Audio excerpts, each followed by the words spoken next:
Ở một vùng biên cương nghèo khó của Đại Minh, bỗng nhiên xuất hiện một pháo đài thép.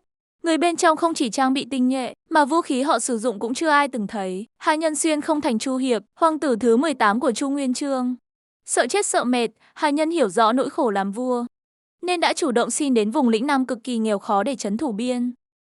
Và cứ thế ở lại suốt 3 năm, để Chu Nguyên Chương không điều Hà Nhân về cung. Hà Nhân ngày nào cũng viết tấu chương, nói rằng thể chết bảo vệ biên cương, tiện thể còn khóc lóc kể khổ với cha già, không phải đòi vũ khí, thì cũng là xin thêm binh mã.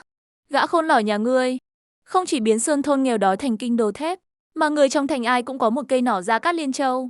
Ngay cả tường thành xung quanh cũng bố trí đầy thần cơ đại pháo. Khi Hà Nhân vừa chỉnh đốn lĩnh Nam khiến các bộ tộc kinh sợ và chuẩn bị bắt đầu hưởng thụ cuộc sống, thì Chu Nguyên Chương lại bí mật đến lĩnh Nam.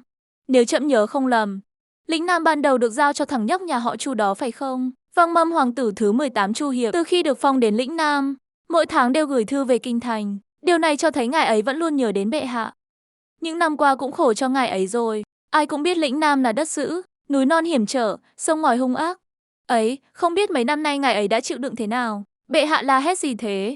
Các chuyện đừng hoảng, trẫm không phải ở đây sao? Thân nhìn thấy ngoài cửa sổ. Ngoài cửa sổ làm sao? Chị thấy phía trước là một con đường bằng phẳng, không thấy điểm cuối, rộng bằng 8 chiếc xe ngựa. Bên phải đường có một tấm bia đá cao 1 trượng, trên đó viết mấy chữ lớn, lĩnh Nam chào đón bạn.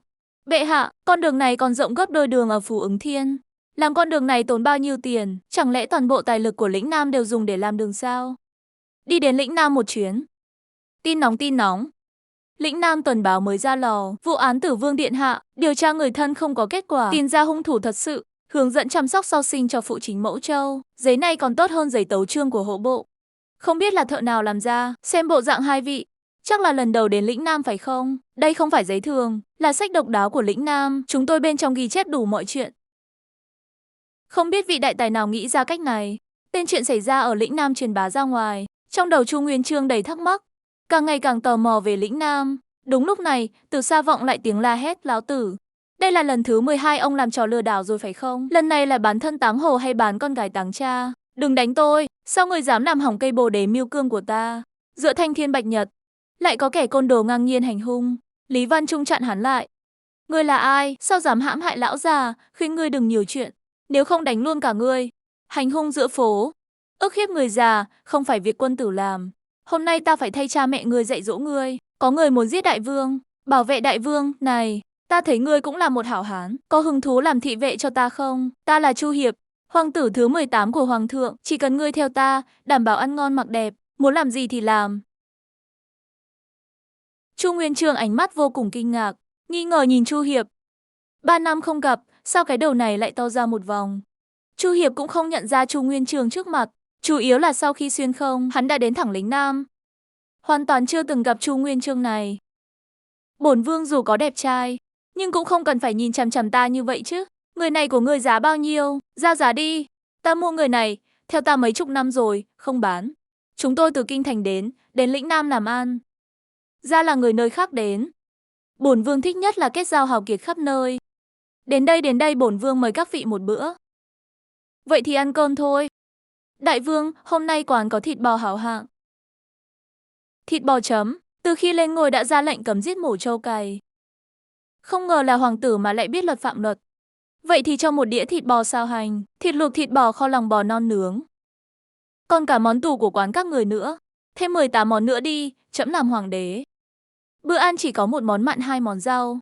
Hoàng tử này lại vi phạm lệnh cấm. Không chỉ ăn thịt bò, còn xa hoa lãng phí như vậy.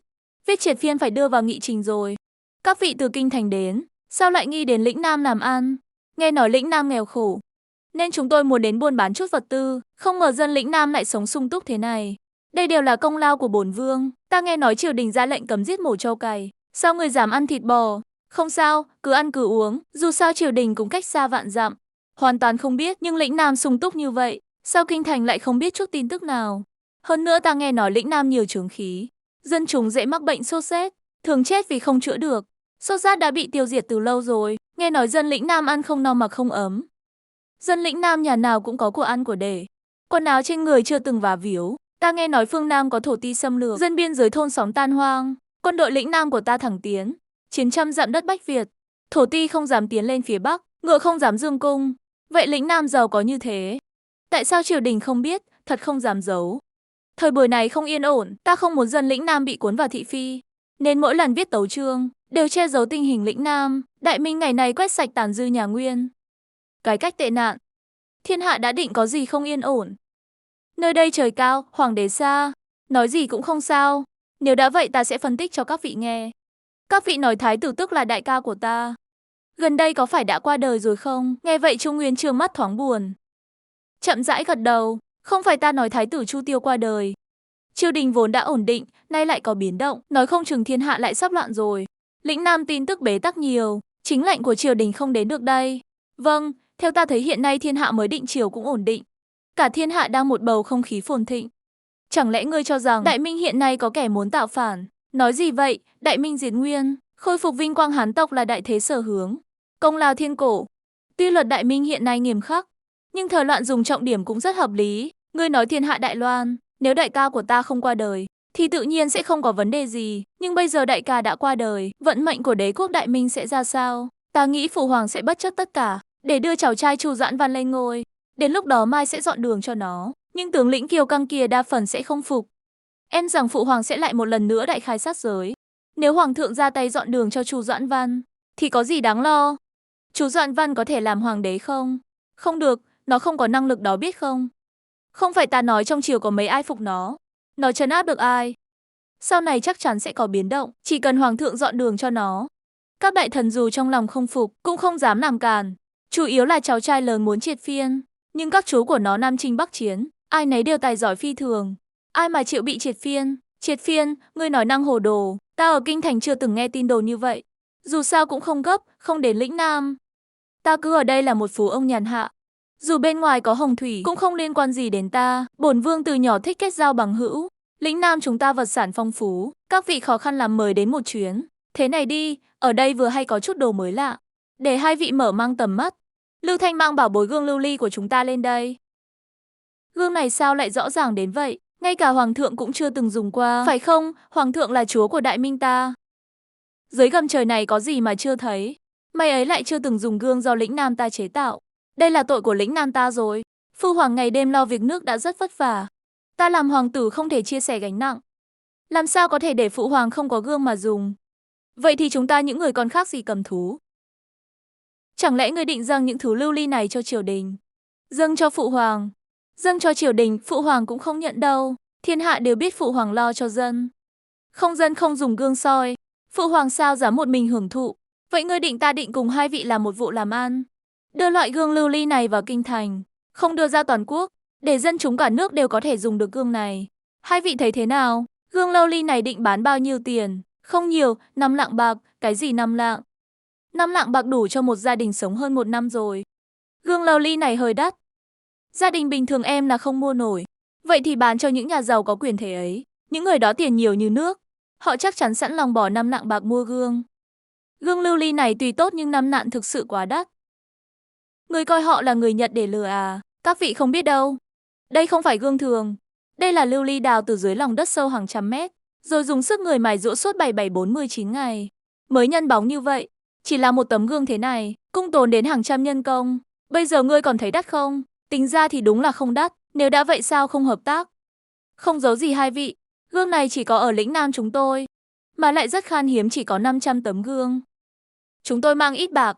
Chỉ có 500 lạng bạc đại vương. Lĩnh Nam chúng tôi mới ra mắt dịch vụ cho vay. Chỉ cần ngài ký tên điểm chỉ đặt thẻ bài ở đây. Chúng tôi có thể cho ngài vay 3.000 lạng bạc. Lãi suất thấp chỉ 10 ly. Các người đây không phải là ép mua ép bán sao? Tiền trao trảo múc thì không phải ép mua ép bán. Được, ta đặt thẻ bài ở đây. Vay 3.000 lạng bạc. Đại vương à, gương đó ở lĩnh Nam ta đầy đường. Ngài lại bán cho họ 5 lạng bạc một cái. Đây không phải là làm hỏng danh tiếng của ngài sao? Nói cũng phải, nhưng bổn vương là hoàng tử. Họ dám làm hỏng danh tiếng của ta, bổn vương sẽ chém đầu họ. Cần gì chứ, vương phủ đâu thiếu bạc, nhưng ai chê bạc nhiều chứ? Có 3.000 lạng bạc này. Năm nay lại có thể miễn thuế cho 3.000 hộ dân. Hơn nữa gương này ở kinh thành cũng là của hiếm. Đúng vậy, ở một vùng biên cương nghèo khó của Đại Minh, bỗng nhiên xuất hiện một pháo đài thép.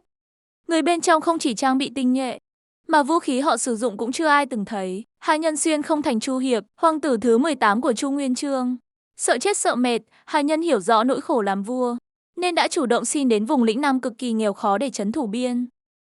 Và cứ thế ở lại suốt 3 năm, để Trung Nguyên Chương không điều Hà Nhân về cung. Hà Nhân ngày nào cũng viết tấu chương, nói rằng thể chết bảo vệ biên cương, tiện thể còn khóc lóc kể khổ với cha già, không phải đòi vũ khí, thì cũng là xin thêm binh mã.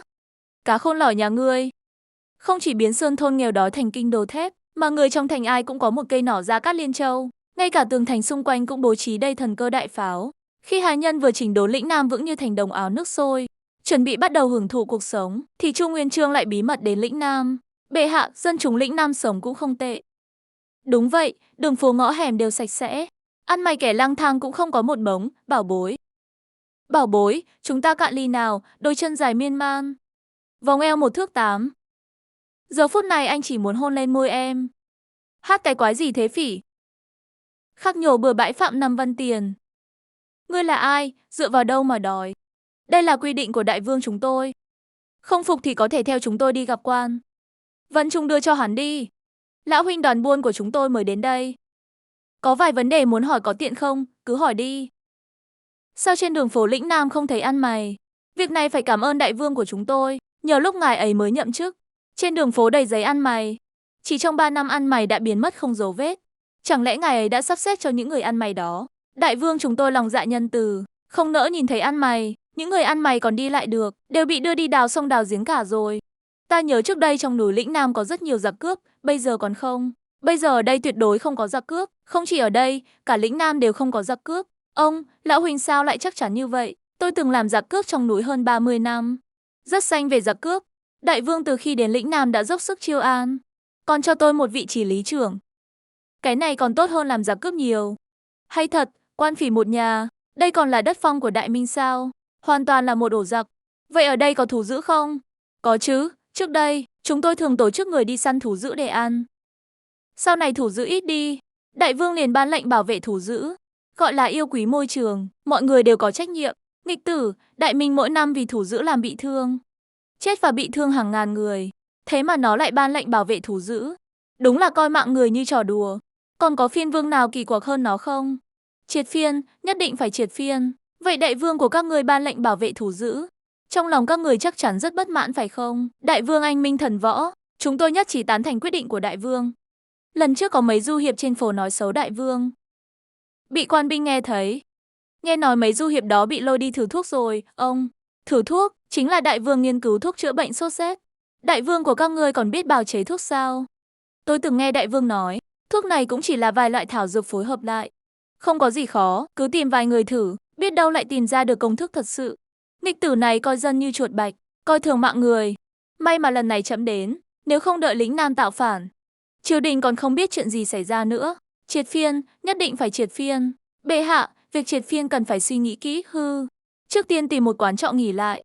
Ngày mai khởi hành về Kinh Châu, chào mừng hai vị khách quan. Dạo phố hay là trọ lại và trọ lại, được ạ. Phòng trọ của quán chúng tôi chia làm phòng hạng nhất nhì 3, phòng hạng 350, văn phòng hạng nhì 100, văn phòng hạng nhất 1 lạng bạc. Không biết hai vị ở phòng nào? Phòng trọ của ngươi sao lại chênh lệch nhiều thế? Có phải chuyên lừa khách thương từ nơi khác đến không? Khách quan nói đùa rồi. Quán chúng tôi đảm bảo không lừa dối. Phòng hạng nhất này tốt hơn phòng hạng nhì gấp trăm lần. Chỉ cần ở phòng hạng nhất rồi ở phòng hạng nhì sẽ không quen đâu. Được, vậy mở phòng hạng nhất đi. Hai vị khách quan, mời dùng thử trà này. Trà lĩnh Nam của chúng tôi nổi tiếng ngon. Trà này thanh tao nhã nhặn, uống vào cảm thấy toàn thân khoan khoái, còn ngon hơn trà ở kinh thành mấy phần. Đó là điều tự nhiên. Cách làm trà này là do đại vương phát minh ra. Nghe nói khi hái là thiếu nữ dùng miệng ngậm xuống. Một người một ngày chỉ hái được nửa lạng, mà cũng không phải lúc nào cũng có. Lão gia giấy này sao lại mềm mại đến vậy? Tiểu nhị, giấy này dùng để làm gì? Hai vị khách quan, giấy này gọi là giấy vệ sinh à, EC. Chính là giấy dùng trong nhà xí. Dùng giấy này thay cho thẻ chè cạo. Đại vương chê thẻ chè cạo quá cứng, nên mới chủ trương dùng giấy vệ sinh này để chùi mông. Chất tiệt, mình vừa mới dùng để lau miệng, nói ra cũng hơi xấu hổ. Quán chúng tôi chỉ có thể cung cấp loại giấy này. Dùng vẫn hơi cứng, nghe nói giấy đại vương dùng mềm như lụa vậy. Không được, nghịch tử này đi vệ sinh cũng hưởng thụ đến thế. Đáng ghét, còn sung sướng hơn cả trẫm hoàng đế này. Trung Nguyên Chương thở dài cầm lấy tấm gương trên bàn. Trong gương khuôn mặt mình hiện rõ thêm vài nếp nhăn. Tóc mai đã bạc. Gương này trông cao cấp như vậy, giá chắc cũng không rẻ phải không? 5 lạng bạc một cái á, khách quan nói đùa rồi. Gương này đầy đường. Sao mà đáng giá nhiều bạc thế được? Tôi nhờ quán nhỏ mua. Giá cũng chỉ 20 đồng một cái. Ngươi có phải đang đùa không? Gương này chỉ đáng 20 văn tiền, phải. Ở nơi khác gương này có thể là của hiếm. Nhưng ở lĩnh Nam chúng tôi gương này rất bình thường. Không có gì lạ cả à? Nhưng ta nghe nói kỹ thuật chế tạo gương này rất khó. Phải đào từ dưới đất lên cả một khối lưu ly, rồi cho người tỉ mỉ mài bóng. Khách quan, ngài nghe ở đâu thế? Đúng là nói bậy bạ. Gương này ấy à, thực ra là làm từ cát dưới sông. Tuy tôi không biết gương này làm thế nào, nhưng tôi nghe nói, cứ lấy cát nung mãi, mê mẩn là nung ra được. Tôi còn thấy những bình lưu ly tinh xảo, khách quan. Những thứ đó còn không đáng tiền hơn. Nghe nói là vì bên trong có tạp chất, không làm gương được nên mới đem đi nung bình. Vậy là 5 lạng bạc có thể mua được mấy trăm tấm gương. Cả ngàn cái bình lưu ly. Đúng vậy đại vương, chúng tôi nói bên ngoài không thấy loại gương này. Nếu gặp khách thương từ nơi khác đến, có thể dựa vào gương mà chém họ một phen. Đại vương chúng tôi lòng dạ nhân từ, không nỡ nhìn dân lĩnh Nam chịu khổ. Mẹ nói chứ, nhân từ chu hiệp thằng rùa này. Đây là coi trẫm như người ngốc để lừa rồi. Khách quan, nếu ngài có hứng thú với gương, ra cửa Dễ Cháy cửa hàng thứ 3 chuyên bán gương. Nếu không có việc gì khác tôi xin phép xuống trước. Khách quan mày đến đúng chỗ rồi. Gương này là của hiếm đấy, kỹ thuật chế tạo phức tạp. Tôi cũng không đòi nhiều, 3 lạng bạc một tấm, có thể rẻ hơn không? Ngài xem độ trong này, không một vết xước. Ngài xem chất liệu này, đã thấy gương nào phẳng thế này chưa? Nói thật 3 lạng bạc không hề đắt. Đắt quá, mua bán mà. Nghe ngài nói nghe tôi bán, ngài ra giá đi. 20 văn tiền, xem ra khách quan sành sỏi, được. Vậy thì 20 văn tiền. Không mua nữa. Khách quan, giá cả có thể thương lượng mà, nếu khách quan mua nhiều. Chúng tôi còn có thể giảm xuống 15 văn tiền một tấm. 12 văn tiền cũng có thể thương lượng. Bệ hạ, hoàng tử thứ 18 Chu Hiệp tính tình. Tuy có phần ngỗ ngược, nhưng vẫn rất hiếu thuận. Ít nhất mỗi tháng đều viết một lá thư về triều đình. Nó là viết thư sao? Nó là lừa gạt triều đình. Nó tả lĩnh Nam nghèo nàn khốn khổ. Thực tế thì sao? Nó ở lĩnh Nam tác oái, vô pháp vô thiên. Hoàng tử thứ 18 Chu Hiệp dù sao cũng đã cai quản lĩnh Nam 3 năm. Nếu không có lý do mà triệt phiên, em rằng sẽ gây hoang mang trong triều. Không có lý do, thằng nhãi đỏ giữa phố đuổi đánh người già, tùy tiện bắt nạt dân chúng. Nếu không phải ngươi ra tay, lão già đó đã bị nó đánh chết rồi. Nay có tính là tội chết không? Thằng nhãi đó đặt ra lao dịch nặng nề, ép buộc ăn máy đi sửa đường đào sông. Nếu có ai phản đối, thậm chí còn phải thử thuốc độc cho người khác. Ngươi nói đây có tính là tội chết không? Thằng nhãi đó bắt nạt khách thương ngoại tình, ép mua ép bán. Gương chưa đến 20 văn tiền mà bán 5 lạng bạc một cái. Ngươi nói đây có tính là tội chết không? Ô còn cả việc nói bậy chuyện triều đình ăn tiêu xa xỉ. Phung phí ngang ngược bá đạo. Phiên vương như thế này giữ lại làm gì? Chẳng lẽ phải đợi dân lĩnh Nam nổi dậy mới trị tội nó sao? Bệ hạ, thần thấy dân lĩnh Nam sống sung túc. Dù có sung túc đến mấy, cũng không chịu nổi nó dày vào như vậy. Trẫm đã quyết định triệt phiên rồi. Ngươi không cần khuyên nữa. Ngày mai khởi hành đi Kinh Châu. Đến Kinh Châu rồi tính tiếp, mau tránh ra cho ta. Không tránh ra thì đừng trách ta vô lễ. Ở một vùng biên cương nghèo khó của Đại Minh, bỗng nhiên xuất hiện một pháo đài thép. Người bên trong không chỉ trang bị tinh nhuệ, mà vũ khí họ sử dụng cũng chưa ai từng thấy. Hai Nhân Xuyên không thành Chu Hiệp, hoàng tử thứ 18 của Chu Nguyên Chương. Sợ chết sợ mệt, Hai Nhân hiểu rõ nỗi khổ làm vua nên đã chủ động xin đến vùng lĩnh Nam cực kỳ nghèo khó để trấn thủ biên.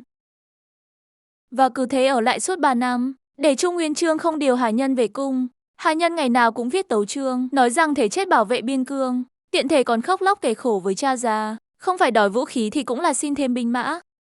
Cá khôn lỏi nhà ngươi, không chỉ biến sơn thôn nghèo đói thành kinh đô thép, mà người trong thành ai cũng có một cây nỏ Gia Cát Liên Châu, ngay cả tường thành xung quanh cũng bố trí đầy thần cơ đại pháo. Khi Hà Nhân vừa chỉnh đốn lĩnh Nam khiến các bộ tộc kinh sợ, chuẩn bị bắt đầu hưởng thụ cuộc sống, thì Chu Nguyên Chương lại bí mật đến lĩnh Nam. Mau tránh ra cho ta, không tránh ra thì đừng trách ta vô lễ. Hừ, người thật vô lý, đâm phải ta rồi muốn đi sao? Đâu có dễ dàng như vậy, mau móc ra 20 lạng bạc. Nếu không chuyện này không dễ dàng bỏ qua đâu. Bệ hạ, người này cố tình đâm vào xe ngựa của chúng ta. Chu Nguyên Chương nhìn kỹ lão già này, chính là người hôm qua bị Chu Hiệp đuổi theo. Mau tránh ra, nếu không ta không khách sáo nữa đâu. Giữa Thanh Thiên Bạch Nhật còn có vương pháp không? Các người đâm người rồi, còn muốn đi có nói lý không? Mọi người phân xử xem có nên bồi thường không? Đây không phải là Trình Lại Tử sao? Lại đi lừa người khác rồi.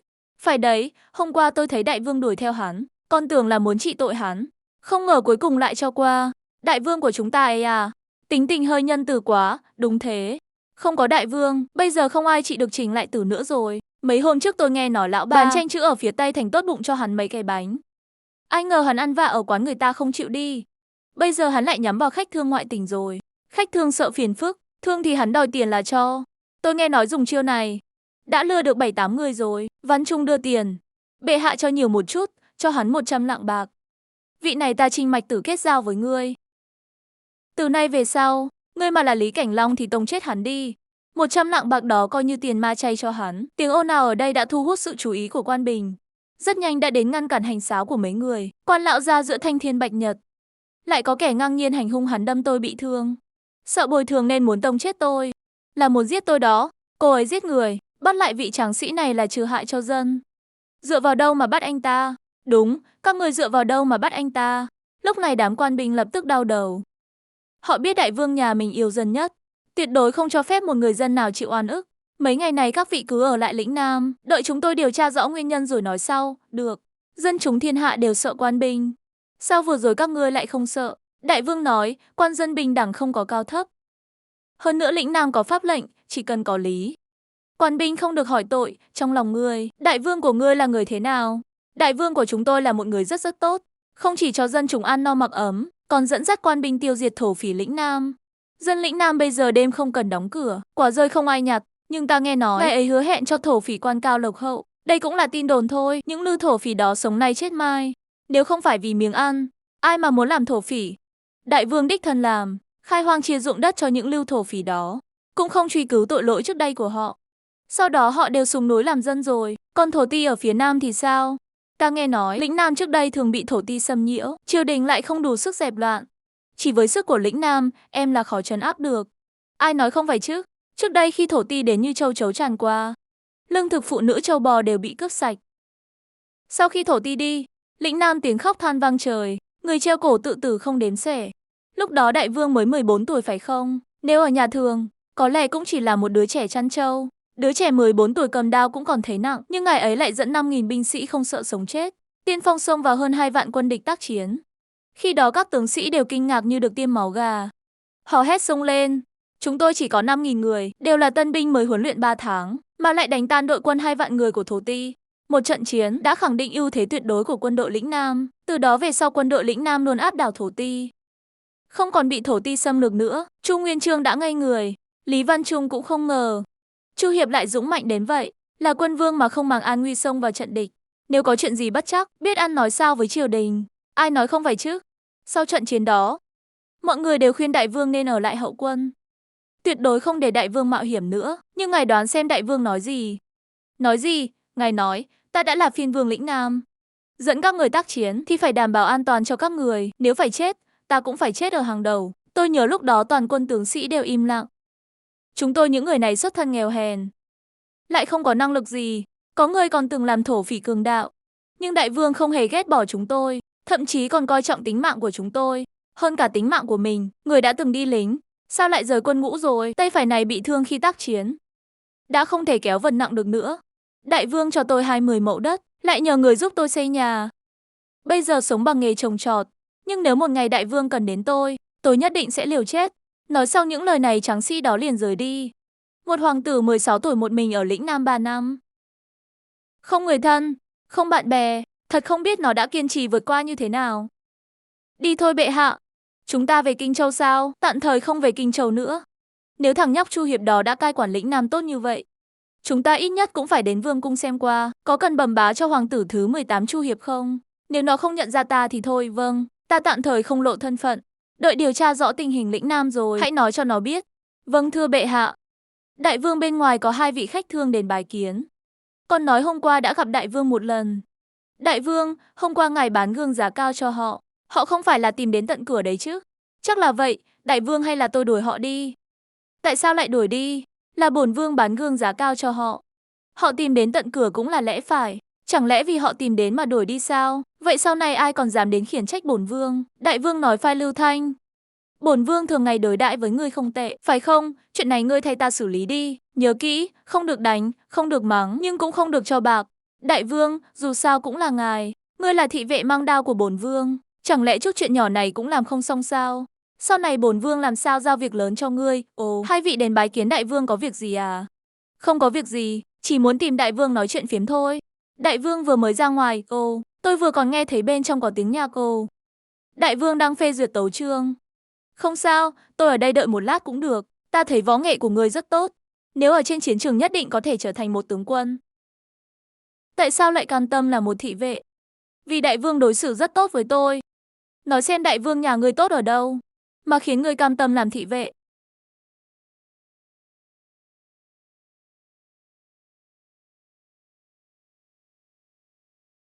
Hai vị đến lĩnh Nam ngoài việc làm ăn ra, còn có việc gì khác không? Hai chúng tôi tiện đường đến thăm dò tình hình thực tế ở lĩnh Nam, bẩm báo triều đình. Không được, dân lĩnh Nam chúng tôi sống khổ lắm. Tuy rằng ta cai trị không tệ, nhưng chút thành tích này không đáng nhắc đến. Hai vị không cần bẩm báo triều đình. Xem ra lời đồn không sai, Nhậm Nghĩa Tử lo lắng triều đình tăng thuế, nên mới cố ý che giấu tình hình thực tế ở lĩnh Nam. Thật dụng tâm lương khổ. Hiện tại triều đình đang lo lắng, một đại minh để quốc rộng lớn có những nơi cách quá xa, thường không biết đến chính lệnh của triều đình. Hơn nữa đại minh mới lập quốc 10 mấy năm, còn có những kẻ viên đình làm điều hại nước hại dân thì làm sao mà biết hết được. Chuyện này có gì khó đâu, thiết lập hình phạt hà khắc. Ví dụ như móc mắt, chém rắn, khắc chữ, đưa đến một tên tàn dư nhà Nguyên, dùng cực hình tra khảo để khai ra những người khác. Sau đó cho thuê ở đây khu vực văn tự có cảm giác nước, công khai bày tỏ sự bất mãn với đại minh, tất cả đều tống vào ngục. Cái thứ hỗn chứng này mà dám làm như vậy, thật vậy thì khác gì Viên Bình em rằng không được mấy năm, cả nước sẽ có dân chúng vách trần nổi dậy. Nhưng mà như vậy thì tệ hại quá lớn, không khuyến nghị triều đình quảng bá. Ta còn có một cách tốt hơn, có thể giải quyết hoàn hảo vấn đề này đó. Nói chi tiết xem nào. Trong nước vẫn còn tàn dư nhà Nguyên hoành hành. Nói cho cùng vẫn là vì đại minh kiến quốc quá ngắn, nhưng ảnh hưởng quá nhỏ. Vậy thì nghĩ cách tăng cường ảnh hưởng của đại minh. Nên tăng cường như thế nào? Rất đơn giản thôi mà, chính là lập ra bản tin địa phương, hay còn gọi là báo giấy, được lưu truyền ở lĩnh Nam chúng ta, để cho dân chúng ở khắp nơi đều có thể thông qua báo giấy để hiểu được chính lệnh của triều đình. Đương nhiên nội dung trong đó không chỉ có chính lệnh, mà còn có một số tình hình chiến sự, điều động nhân sự, thậm chí là công đức của hoàng đế. Lâu dần bách tính sẽ biết đến chủ nhân của đại minh. Tờ báo nhỏ bé lại có uy lực lớn đến vậy sao? Trước khi bản vương đến lĩnh Nam rất hỗn loạn. Thậm chí có người dân còn tưởng rằng mình đang sống ở thời nhà Nguyên. Vì vậy để tăng cường ảnh hưởng của quan phủ, ta đã sáng lập ra báo giấy. Bách tính có thể biết từ báo giấy. Ta dẫn quân thảo phạt kẻ địch biết ta giảm thuế điền, quảng bá cây trồng mới, phát minh ra những loại máy móc mới, thậm chí còn thành lập một cơ quan quản lý, giảm tỷ lệ tử vong ở trẻ sơ sinh. Kéo theo đó là ảnh hưởng của quan phủ cũng ngày càng tăng lên. Bách tính sẽ nghĩ, hóa ra những việc quan phủ làm đều là chuyện tốt. Dần dần những người dân đó bắt đầu tuân theo mệnh lệnh của triều đình, thậm chí là chủ động phối hợp. Về sau khi cuộc sống ngày càng tốt đẹp hơn, bách tính dần dần tin tưởng sâu sắc vào quan phủ. Lĩnh Nam bây giờ đừng nói là có tàn dư của nhà Nguyên, ngay cả những thổ tí bách tính ở phía Nam cũng có người vượt biên đến lĩnh Nam. Nguyên nhân sâu xa là vì quan dân lĩnh Nam đồng lòng thật không ngờ. Một tờ báo nhỏ lại có thể thu phục lòng người. Đó là điều đương nhiên. Hơn nữa hiện tại, đại minh vẫn còn rất nhiều người dân không biết chữ. Đợi báo chí phát hành, có thể dạy viết một vài chữ đơn giản, nâng cao trình độ văn hóa của người dân. Biết đâu vài năm sau mọi người đều biết chữ, đại minh sẽ không còn người mù chữ. Chí lớn của thiên hạ, mọi người đều trở thành người đọc sách. Chu Nguyên Chương bị những gì Hà Nhân nói làm cho chấn động. Lúc này ông ta nóng lòng muốn trở về triều đình để thi hành chính lệnh này. Ngươi làm sao nghĩ ra được cách này? Phụ thân ta là Minh Thái Tổ Hắc, phụ thân ta là Hồng Vũ Đại Đế, ta là hoàng tử chính thống, về thông minh tài trí đương nhiên cao hơn người thường một bậc. Thằng nghịch tử này ta còn chưa chết đâu, vậy mà đã nghĩ đến sở thích cho ta. Nhưng mà cái sở thích này chọn cũng không tệ. Đại vương, ngươi nghĩ gì về việc hoàng thượng hiện tại tỏ ý tốt? Nếu chuyện này mà chuyển đến triều đình, em rằng chúng ta sẽ bị chém đầu mất. Nhưng lĩnh Nam của chúng ta cách triều đình 10 vạn 8.000 dặm. Sao có thể chuyển đến triều đình được? Ngươi nghĩ nhiều rồi. May mà hoàng thượng hiện tại không biết. Nếu không thì xong đời. Thập bát hoàng tử tính tình thẳng thắn, tùy hứng làm theo ý mình, là một nhân tài khó có được. Hắn đâu phải là tùy hứng làm theo ý mình, lão tử còn chưa chết mà. Con trai đã nghĩ đến sở thích rồi, ta thấy trong lòng thằng nhãi này, chỉ mong ta chết ngay bây giờ thôi. Bệ hạ nói đùa rồi. Trong số các con của ta, Chu Địch thiện chiến, Chu Bột giỏi chính sự, Chu Cương dũng cảm và thằng nhãi Chu Hiệp này tính tình quái gở, hành động thiếu bài bản nhưng lại có chút tài trí, không biết nên đánh giá thế nào. Thập bát hoàng tử giỏi mưu lược, Người mưu lược xoay chuyển tình thế nguy nan, giúp tòa nhà sắp sụp đổ đứng vững. Quyết thắng từ ngàn dặm xa. Không ngờ ngươi lại đánh giá cao về Chu Hiệp đến vậy. Tính cách của thập bát hoàng tử ngạo nghễ, khá có mưu trí.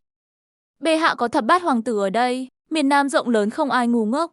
Chỉ là thằng nhóc này quá nghịch ngợm, còn không nghe lệnh triều đình. Bệ hạ chỉ nhìn thấy khuyết điểm của thập bát hoàng tử, nhưng không biết thập bát hoàng tử có thể từ chối người khác. Nơi thâm sơn cùng cốc như lĩnh Nam, đều được hắn khai quật không ít nhân tài. Hắn có dũng khí, lúc 14 tuổi đã dám dẫn quân xông pha vào doanh trại địch. Hắn có trí tuệ, trong lòng có nhiều kế hay, người này lại nhân nghĩa bách tính. Lĩnh Nam dưới sự cai trị của hoàng tử, nhà nhà đều có dư lương, thậm chí còn thà mình chịu đói chịu khổ, chứ không muốn để bách tính thiếu ăn thiếu mặc. Không tệ không tệ. Rất có phong thái năm xưa của ta. Có lẽ vì thập bát hoàng tử ở lĩnh Nam lâu rồi, nên trên người có khí chất hiệp nghĩa. Ta nghĩ nếu có thể theo bệ hạ nghỉ ngơi một thời gian, thì thập bát hoàng tử nhất định có thể trưởng thành người đại trí đại dũng. Ngươi nói không sai, thằng nhóc này chính là thiếu dạy dỗ. Nếu dạy dỗ đúng cách, sau này người này ở ngoài có thể chống lại ngoại địch, ở trong có thể phò tá thiên tử, trở về kinh thành. Bệ hạ không tuần thị 4 phường nữa, sao không tuần thị nữa? Sau này cơ hội còn nhiều, việc quan trọng nhất trước mắt là nhanh chóng trở về kinh sư, đưa chuyện báo chí này lan rộng ra cả nước, để an định lòng dân thiên hạ. Gần đây trong triều có chuyện gì xảy ra không? Vẫn chưa có gì chắc chắn, có chuyện gì thì nói thẳng đi. Ở vùng Liêu Đông đào được một mai rùa, trên đó viết rằng vận số của Đại Minh đã hết. Không ít dân chúng tin là thật. Thêm vào đó còn có dư đảng của Viên Đình gây rối, dẫn đến một cuộc binh biến không nhỏ. Bệ hạ những dân chúng này không biết chữ, nhưng người khác nói gì họ tin cái đó, cho nên mới gây ra cuộc binh biến này. Các người có biện pháp gì không? Triều đình đã phải binh trấn áp, chẳng bao lâu nữa binh biến sẽ bị rẽ biên. Mấy cuộc binh biến xảy ra trong năm nay đều là do kẻ địch ở biên thi gây ra. Sân phong hung hãn cứ kéo dài như vậy, bên trong sẽ gây ra đại họa. Hơn nữa mỗi lần xảy ra binh biến, đều phải dùng trọng binh trấn áp. Những người dân này vốn dĩ không có cảm giác thuộc về Đại Minh. Cứ tiếp tục như vậy, bách tính sẽ ly khai Đại Minh mất. Phần lớn dân chúng đều ngu muội, hy vọng của triều đình lại thấp. Mỗi lần an ủi đều không có tác dụng lớn. Nếu như có một thứ gì đó có thể truyền đạt chính lệnh của triều đình đến địa phương. Không chỉ như vậy, còn có thể cho dân chúng biết triều đình đang làm gì, tuyên truyền một số kiến thức về trồng trọt và chăn nuôi, cả những phương pháp chữa trị đơn giản nữa thì sao? Hoàng đế hôm nay bị điên à? Trên đời này làm gì có thứ tốt đẹp như vậy? Hai vị không tin thì ta cũng không tin. Nhưng ta lại được thấy một thứ như vậy đó. Bệ hạ đây là vật gì vậy? Trên tờ giấy này, chuyên viết về những chính lệnh mà triều đình mới ban bố, gần đây cùng với những sự việc mới xảy ra. Ngoài ra, còn có kiến thức về gieo trồng và các loại cây trồng. Sau đó phát những tờ giấy này đi khắp cả nước. Điều này giúp người dân biết triều đình đang làm gì. Cứ như vậy lâu dần, người dân cũng sẽ công nhận đại danh. Bệ hạ chẳng lẽ người bị người khác lừa gạt sao? Chuyện này rất khả thi. Các người nghĩ xem, tại sao dân chúng lại nổi loạn? Chính là vì một bộ phận dân chúng không công nhận đại danh. Thậm chí ở các vùng biên giới, có những kẻ tham quan ông lại giả truyền mệnh lệnh, dùng danh nghĩa khéo léo để cưỡng ép thu thuế. Vì vậy, chúng ta chỉ cần truyền bá những việc triều đình làm ra bên ngoài, dần dần khiến người dân công nhận đại danh. Như vậy sẽ không còn ai nổi loạn nữa. Bệ hạ, chúng ta đã thiết lập bản sao lưu trữ ở mỗi huyện phủ. Vậy báo này và bản sao lưu trữ có gì khác nhau? Bản sao lưu trữ chỉ được truyền bá trong một nhóm nhỏ, người ảnh hưởng không lớn bằng báo. Báo chí là để phát hành trên toàn quốc, phải làm sao cho mọi nhà đều biết đến. Cái này gọi là phát động quần chúng, để kết nối quần chúng thành một sợi dây. Nếu tờ báo nhỏ bé này có uy lực lớn như vậy, vậy thì Vi Hân xin đích thân phụ trách việc này. Cố gắng trước Tết sẽ phát hành tờ báo này trên toàn quốc. Bệ hạ vất vả rồi. Phương pháp này lấy từ cao nhân nào vậy? Ta nghe được từ một đứa trẻ con. Phương pháp này có thể là do một đứa trẻ con nghĩ ra sao? Thái Tôn dạo này đang làm gì?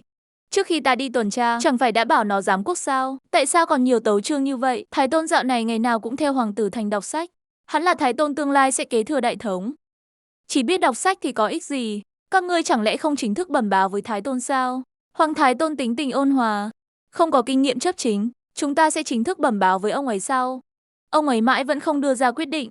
Đôi khi dù đã đưa ra quyết định rồi, cũng không có đủ dũng khí để thực hiện. Lâu dần Hoàng Thái Tôn sẽ chính thức giao toàn quyền cho chúng ta. Chu Doãn Văn có thể làm hoàng đế không? Hắn không có năng lực đó, biết chứ, con muốn phế truất, hắn có thể phế truất được sao? Chu Doãn Văn hiện giờ ở đâu? Đưa ta đi gặp hắn. Điện hạ cai trị một nước lớn cũng dễ như nấu món cá nhỏ. Đại Minh tinh túy, sau chiến tranh, trăm thứ đổ nát đang chờ được khôi phục. Lúc này càng cần lấy nhân nghĩa làm gốc, không cần phải trấn áp quân thần, phải kính trọng quân thần. Điện hạ đương nhiên là hiểu đạo lý này.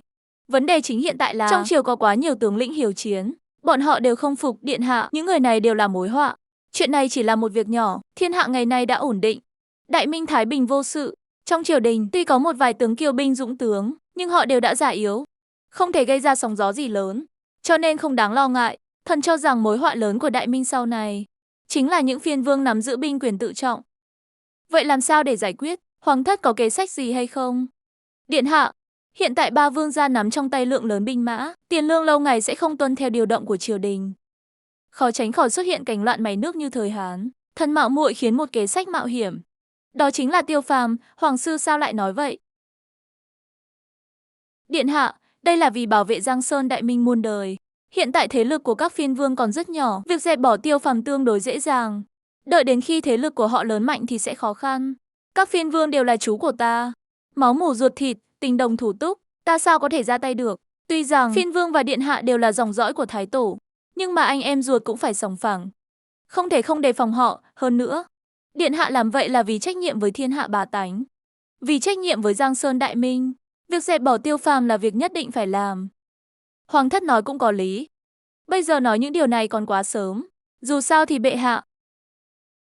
Dù sao thì ta vẫn chưa chết, các người đáng chết. Hoàng gia gia, mấy vị thầy của con chỉ đang thảo luận chính sự. Chỉ nói vài câu linh tinh, mong Hoàng gia gia tha thứ cho cháu. Bàn chuyện chính sự, bàn chuyện làm sao để tống con trai ta vào tù sao? Ba quan viên dám bàn chuyện hoàng gia là tội chết. Ba vị thầy của ta chỉ khuyên bảo ta phải lấy lịch sử làm gương. Hoàng gia gia và những người khác cũng là vì tốt cho ta. Hay cho câu lấy lịch sử làm gương, hay cho câu vì tốt cho ngươi. Ta muốn nghe xem các ngươi có thể nói ra cái gì. Tiếp tục nói cho ta nghe. Năm xưa Hán cao tổ Lưu Bang sau khi dựng nên nhà Hán, đã phong tước vương cho rất nhiều người trong tông thất họ Lưu. Giờ phút này, tình cảnh Đại Minh của ta sao mà giống Đại Hán đến vậy? Không nhân cơ hội này tiêu phàm, chẳng lẽ đợi đến khi họ lớn mạnh không thể lay chuyển được, mời tiến hành tước phiên sao? Còn gì nữa không nói hết ra đi. Không nói đâu xa. Cứ nói việc nhà Đường thiết lập trước tiết độ sứ mà sinh ra họa lớn, cũng là nghi có thể thay nhà Đường trấn giữ một phương. Nhưng kết quả thì sao? Loạn An Sử tiết độ sư An Lộc Sơn dẫn quân tạo phản, khiến nhà Đường huy hoàng từ đó suy yếu. Còn có loạn Bát Phương thời Tây Tấn, Chiêu Hầu cuối thời Hán, các cứ hoàng gia. Những điều này đều là những ví dụ đẫm máu. Tại sao ngươi lại dung túng cho phiên vương, dù họ là con của ngươi? Ngươi thân là Sở Quân, tầm nhìn lại thiển cận như vậy. Ngươi thật sự nghĩ chỉ vì họ là con ta, nên ta mới phong tước cho họ sao? Thế giới ấu trĩ, Đại Minh rộng lớn, lại vừa mới thành lập. Rất nhiều vùng biên cương căn bản không biết đến Đại Minh. Thậm chí còn có tàn dư của nhà Nguyên làm loạn. Trẫm phong tước cho các chú của ngươi là vì vậy, chính là để bọn họ trấn giữ một phương. Khi ngôi vị chưa định mà đã ra tay với những người thân thích này thật chẳng khác nào tự phá hủy thành lũy của mình. Hơn nữa nếu không có những phiên bang này, quan lại triều đình của ngươi sẽ mất đi nguồn lợi. Đặc biệt là những kẻ hủ nho đó, những lão thần kia, em rằng sẽ cưỡi lên cổ ngươi mà làm mưa làm gió. Ngươi đâu, giải ba người này vào ngục đại lý tự. Hoàng gia gia, xin ngươi nể tình ba vị này là ân sư của con.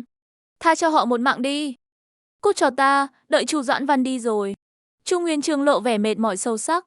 Người kế vị của Đại Minh đế quốc, mình thật sự đã chọn đúng người chưa? Chu Doãn Văn nhu mì thiện lương. Thật sự có thể cai trị tốt một quốc gia sao? Bệ hạ, người hãy bảo trọng thân thể. Ta vốn tưởng rằng đứa trẻ Vũ Văn này ôn hòa nhân nghĩa, là một người kế thừa tốt, nhưng giờ mới phát hiện nó quá mức giàu lòng trắc ẩn, dễ bị người khác lung lay ý kiến.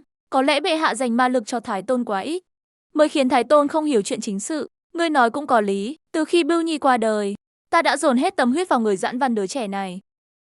Doãn Văn như vậy, ta làm sao có thể giao Đại Minh cho nó được đây? Ngươi nói xem, nếu những thúc thúc của Doãn Văn kế thừa đại thống thì sẽ thế nào? Việc này bệ hạ tự mình quyết định là được, thần không dám nhiều lời. Thôi, ngươi theo ta đi lĩnh Nam một chuyến đi.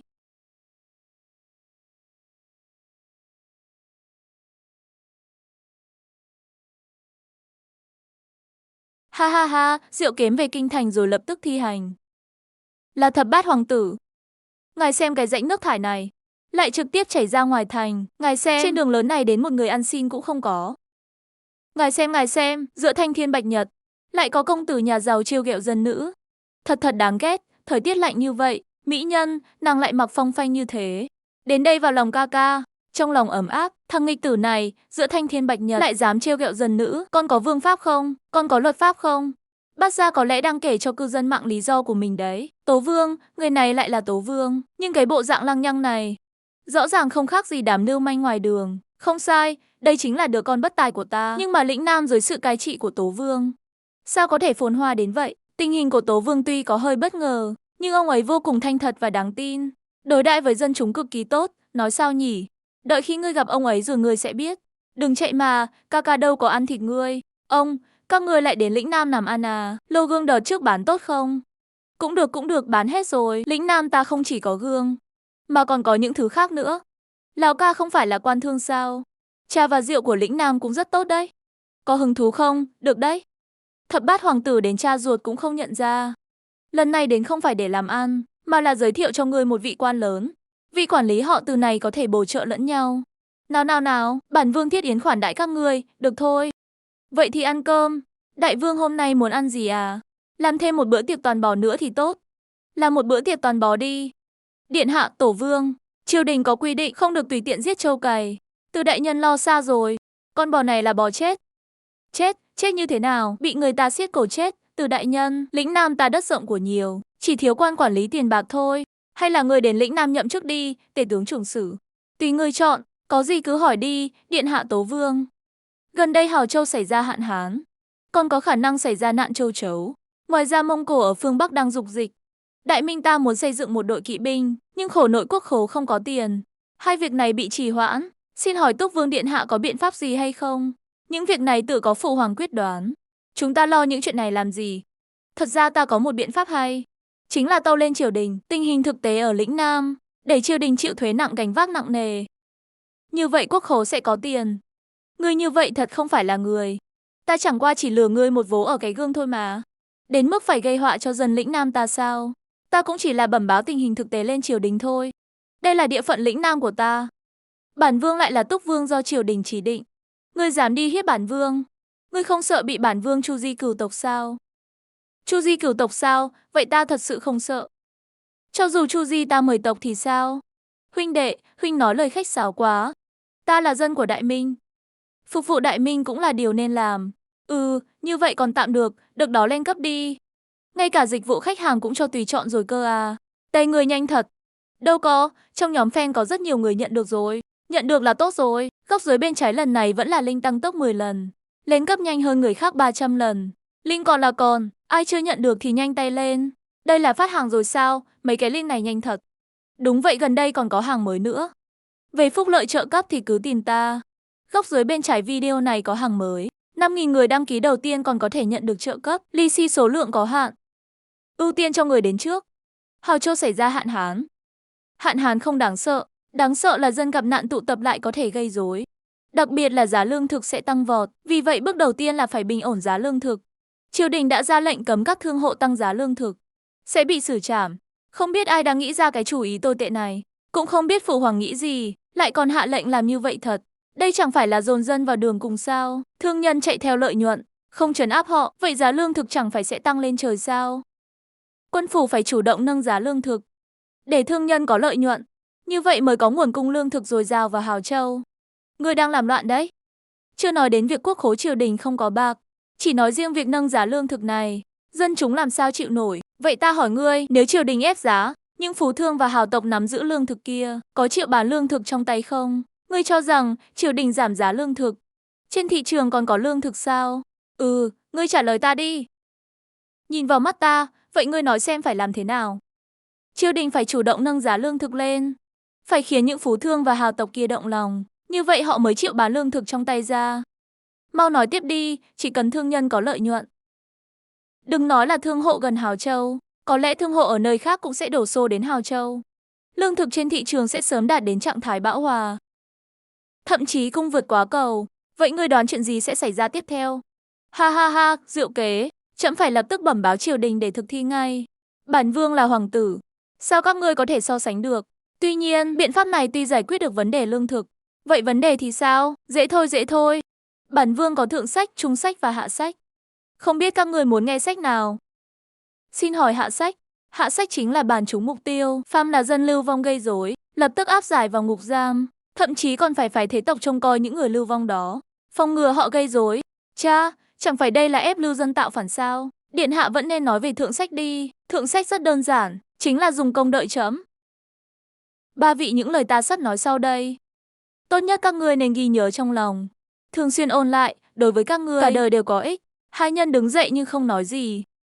Rốt cuộc ngươi có cách hay không? Bây giờ sao lại câm rồi? Ta đang nghĩ, làm sao để các ngươi hiểu được những điều ta sắp nói. Cái gọi là dùng công đợi chấm, nói đơn giản là để dân gặp nạn không chỉ ăn no, mà còn có việc để làm. Ví dụ như đào sông sửa đường đào giếng, các loại việc, rồi trả thù lao cho họ. Nhưng những dân gặp nạn này có thể xem như là lực lượng lao động giá rẻ. Chỉ cần trả một chút thù lao là có thể khiến họ làm việc. Như vậy sẽ đảm bảo cuộc sống cơ bản của họ. Còn xây dựng một vùng đất canh tác rộng lớn, nếu biện pháp hay mà được thực hiện theo cách này, chỉ cần vượt qua năm nay, năm sau chắc chắn sẽ bội thu lớn. Túc Phương điện hạ, ngài là ân nhân của người dân. Hay thì hay thật, nhưng nếu triều đình không thực hiện thì cũng vô dụng. Yên tâm đi, triều đình sẽ thực hiện. Nói xong chuyện người dân bị thiên tai, nói về nạn châu chấu đi. Tô Vương điện hạ, có biện pháp hay gì để đối phó với nạn châu chấu không? Cái này thì càng đơn giản hơn nữa. Đơn giản từ nói thế nào nhỉ? Chỉ một chữ thôi, ngốc ăn châu chấu. Cái thứ này mà ăn được á? Mẹ kiếp, ngươi lại đang đùa ta đấy à? Tố Vương điện hạ, ngài đừng có nói bậy bạ đấy. Châu chấu cái thứ này mà ăn được sao? Đương nhiên là ăn được, nhưng phải qua xử lý. Bỏ đầu bỏ đuôi, sau đó đem đi nướng ở nhiệt độ cao. Ăn ngon tuyệt vời. Ngươi nói thật sao? Lừa các ngươi làm gì? Muốn dân chúng ăn châu chấu có chút khó khăn. Còn phải để phụ hoàng diễn kịch nữa, để bệ hạ diễn kịch. Diễn kịch là có ý gì? Chính là để đương kim hoàng thượng ăn châu chấu trước mặt bản dân thiên hạ, sau đó giả bộ nói một tràng đạo lý lớn lao. Nếu trời cao có trừng phạt, thà trừng phạt một mình hoàng đế, cũng không để dân chúng chịu khổ chịu nạn. Thằng nhóc này có phải cố ý nguyền rủa ta không? Sao lại có đứa con như vậy? Thật bất hiếu. Nhưng chỉ cần vì nước vì dân, ăn châu chấu thì có là gì? À, ngoài việc khuyến khích ăn châu chấu ra, còn cần phải chuẩn bị thêm một số thứ khác. Phải thực hiện đồng thời cả hai biện pháp. Nói nghe thử xem. Đầu tiên, châu chấu có thể xua đuổi hỏa hoạn, có thể đốt lửa vào ban đêm, dụ châu chấu tự thiêu. Thứ nhất, sau đó dùng đất lấp lại. Thứ hai, có thể sai người giăng lưới bắt, hoặc dùng gia cầm bắt chúng. Cũng có thể dùng nước phân bón tưới đất để trứng nở. Như vậy, mới có thể giải quyết nhanh nhất tai họa châu chấu. Tố Vương rất hài lòng. Ta thay mặt 50 vạn dân Hầu Châu cảm tạ ngài. Ta thân là hoàng tử, hiến kế cho Đại Minh cũng là điều nên làm. Hiện tại quốc khố Đại Minh trống rỗng, không biết Tổ Vương điện hạ có biện pháp gì không? Ngươi hỏi đúng người rồi đấy, ta giỏi nhất là kiếm tiền. Hiện tại có thượng sách, trung sách và hạ sách. Bây giờ ta sẽ lần lượt giải thích cho các ngươi. Ta ý là quốc khố Đại Minh tuy trống rỗng, nhưng có phú thương hào thân. Trong tay bọn họ có rất nhiều bạc. Hãy để triều đình dựng tội, tịch biên gia sản của bọn họ, lưu đày người thân của họ. Như vậy quốc khố Đại Minh sẽ có bạc. Sao hạ sách của Tô Vương lại tàn bạo như vậy? Tô Vương điện hạ, ngài cứ nói thượng sách đi. Đúng như câu nói, vô nông bất hưng, vô thương bất phú. Lần trước gương do lĩnh Nam ta làm vận đến kinh thành, bán rất chạy phải không? Đúng vậy, những chiếc gương đó bán với giá 20 lượng một chiếc, mà vẫn không đủ cung. Chính là vậy, thiên hạ bá tánh nghèo. Nhưng những sơn cốc hào cường lại giàu có. Cho nên, chúng ta phải bán những thứ mới lạ của lĩnh Nam cho các nhà giàu ở vùng núi. Vậy thì tiền bạc chẳng phải sẽ cuồn cuộn chảy về sao? Chỉ nói riêng về trà này thôi. Ngay cả phụ hoàng trong cung cũng chưa từng uống loại trà này đâu nhỉ. Ba người nhấp một ngụm, trên mặt lộ ra vẻ tán thưởng. Trà này chính là một tuyệt phẩm của lĩnh Nam ta. Nếu mang đến kinh thành, chắc chắn các vương công quý tộc sẽ tranh nhau mua hết. Như vậy chẳng phải là tiền bạc sẽ đến sao? Vậy Tô Vương điện hạ định bán với giá bao nhiêu? Không nhiều, 10 lượng bạc một lạng trà. Cái gì 10 lượng? Long Tỉnh Tây Hồ thượng hạng cũng chỉ có 5 lượng bạc. Dù là loại trà tốt nhất cũng chỉ có giá này thôi. Đắt quá rồi, không đắt đâu. Loại trà này ở kinh thành căn bản không có bán. 10 lượng bạc thì sao chứ? Bản vương sẽ phổ cập cho các ngươi thế nào là thương mại. Cái gọi là thương mại chính là người không có ta có, trao đổi hàng hóa cho nhau. Loại trà này nhằm đến thị trường cao cấp. Các anh nhập hàng từ chỗ tôi với giá 10 lượng bạc một lạng, đến kinh thành có thể bán 20 lượng bạc một lạng, không cần biết có quan hệ hay không. Trước tiên phải tạo dựng danh tiếng, cứ nói bên cạnh vườn trà có suối nước nóng tự nhiên, dưới lòng đất có khoáng sản. Ban ngày các cô gái ca hát nhảy múa bên cạnh vườn trà. Vì vậy các anh xem lá trà này lay động uyển chuyển, có giống như từng cô gái xinh đẹp không? Khi bán, các anh chỉ bán cho vương công quý tộc. Những người không có địa vị dù có bao nhiêu tiền cũng không bán. Ở trên triều đình, nếu anh không uống loại trà này, còn mặt mũi nào mà ở triều đình nữa cả. Đúng rồi, còn có phụ hoàng của tôi, các anh nên để người cũng uống loại trà này. Tốt nhất là nên để anh ta làm người đại diện. Cứ nói là uống trà này vào thì lưng cũng không đau nữa, chân cũng không mỏi nữa, có thể chạy một mạch 5 dặm. Ý này là đây là đang coi chúng ta như người thí nghiệm à? Còn rượu này vị ngọt ngào, uống vào thấy lâng lâng, cứ như sắp thành tiên vậy. Mọi người nén thử đi không cay. Quả là rượu ngon dễ uống phải không? Mấy thứ này đều là đặc sản lĩnh Nam của tôi, kinh thành căn bản không có. Chỉ cần bán được đến kinh thành, đảm bảo sẽ kiếm được bộn tiền. Các vị đã là quan thương, tiền kiếm được nộp cho triều đình là được chứ gì. Như vậy thì hàng hóa của ta ở lĩnh Nam đã bán được rồi. Quốc khố cũng có ngân lượng nhất cử lưỡng tiện. Sao lại không làm chứ? Ý của ngươi là muốn triều đình giúp bán những hàng hóa này. Triều đình sao có thể kinh doanh? Triều đình có thể ngấm ngầm hỗ trợ vài cổ đông thương mại, tiền họ kiếm được nộp cho triều đình là được. Đây đúng là một cách hay. Tổng cộng số hàng này cần bao nhiêu ngân lượng? Không nhiều không nhiều. Trà và rượu tôi sẽ cho các vị một xe ngựa đầy.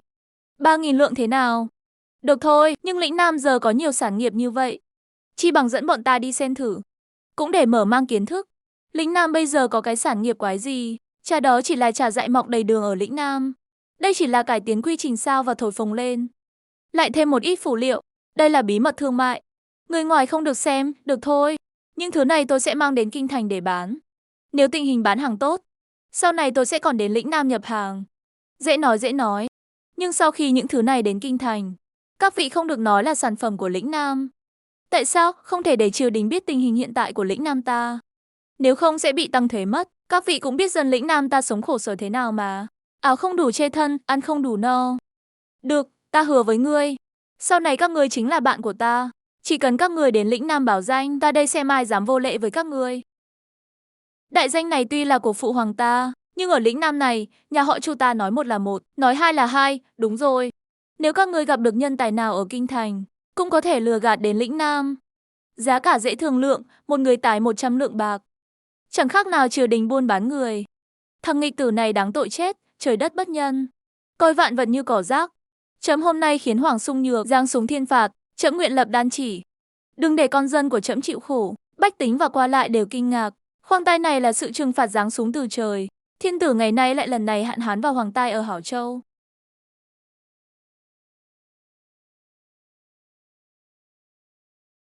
Trẫm ở đây đảm bảo, không để bất kỳ người dân nào không có cơm ăn. Ngoài ra con sâu vàng này có thể ăn được. Trẫm đã ăn cho các ngươi xem rồi. Trẫm tin rằng chỉ cần triều đình và bách tính nồng lòng nhất trí, cùng nhau vượt qua khó khăn, thì nạn đói lần này nhất định sẽ được bình an vượt qua. Bệ hạ vạn tuế.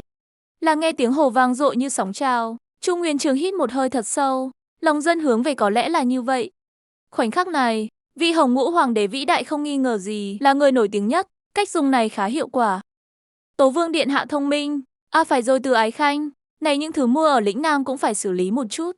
Tìm người thuê một cửa hàng ở kinh thành, giống như Tôn nó đã nói, đem tất cả những thứ kỳ lạ đó bán đi. Chuyện này toàn quyền giao cho Khanh phụ trách, nhưng không được để người ngoài biết, mấy thứ đó định giá bao nhiêu. Tăng gấp 3 lần, nhưng bao bì phải càng tinh xảo càng tốt. Giống như trà ấy, kiếm mấy cái hộp đẹp đẹp đựng vào. Để người ta nhìn vào thấy đáng đồng tiền bát gạo, nhưng yêu cầu Tôm nói phải ghi lại đầy đủ, không được sai sót gì. Tăng cấp 3 lần, bệ hạ đúng là dám nói, còn đen hơn cả thư hù dọa của con trai ngài ấy. Đúng là hoàng đế có khác. Ghi xong chưa? Bệ hạ gửi được nửa trường thì điện thoại hết pin. Cái thứ gì thế này? Rõ ràng lúc ra ngoài tôi đã sạc đầy pin rồi mà. Đổi cái khác đi. Tôi vừa mới đổi điện thoại mới ở Guisu. Đem cái iPhone 13 cũ bán cho Alasu. Năm đó thu lại được hơn 2.000. Có đáng tin không? Chắc chắn rồi. Công ty niêm yết gần 2.000 cửa hàng trên toàn quốc. Cần thu hồi các sản phẩm kỹ thuật số nhàn rỗi. Tôi giới thiệu Alasu. Buổi chiều sớm ngày hôm sau, Chu Nguyên Chương cùng Văn Võ bá quan bàn bạc chính thức. Đợi đến khi xử lý chính thức xong, buổi chiều sớm cũng sắp kết thúc. Lúc này Chu Nguyên Chương cầm chén trà trên bàn, nhấp một ngụm nộ ra vẻ mặt thoải mái. Ái Khanh, trà không dầm trẫm không tệ, thật là có lòng bẩm bệ hạ.